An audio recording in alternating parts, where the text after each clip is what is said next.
two distinct feelings and memories that I have of Somalia. One is pre-war and one is after the war, post-war. And pre-war feelings of Somalia is very,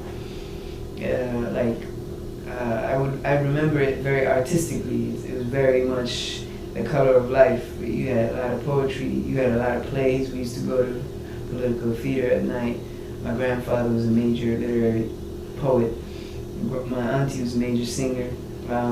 Life was beautiful. The ocean was around us. Then there's the post-war Somalia, which was incredibly violent, incredibly difficult, hard to imagine living, making plans for the next day, because from all the examples that you saw, there wasn't a next day. So that kind of mix, the two Somalias that are in my mind, is really what makes my music the way that it is. You know, that schizophrenia of sound. Yeah, New York was my first home after Somalia. Then I moved to Toronto. And then, earlier on there was a lot of clashes.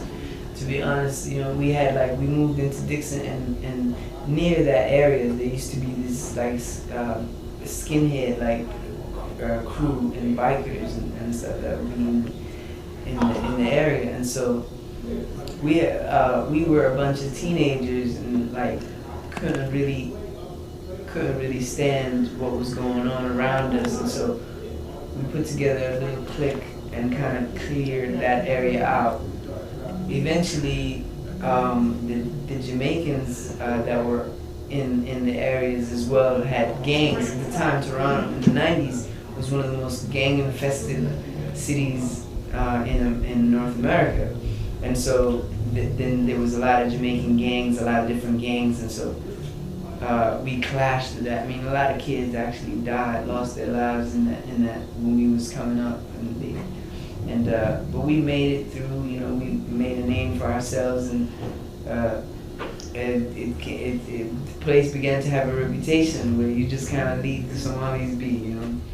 Yeah, at the time, in that time, there wasn't a music career. It was just music. It was just the idea of that I could really rhyme. I could put together the sentiments that made everybody in that one block, in that one neighborhood, really laugh, because it was always like, you know, we'd be I can't even explain to you how this neighborhood was. Like, police were scared to come around. It was like 150 Somali kids, and the crews, we had a dress code, so everybody wore army fatigue. So you just kind of you'll see a bunch of kids that all came from war dressed in army fatigues in the projects, and so it was a lot it was like a movie. And so I was the only kid that was their rapper, championed as their guy. So I would always be talking about the circumstances in the most honest way. Even when it was embarrassing, I would say it, and then it would make people laugh and be like, "Man, you really make us think about our circumstances." And that's kind of how I began to write.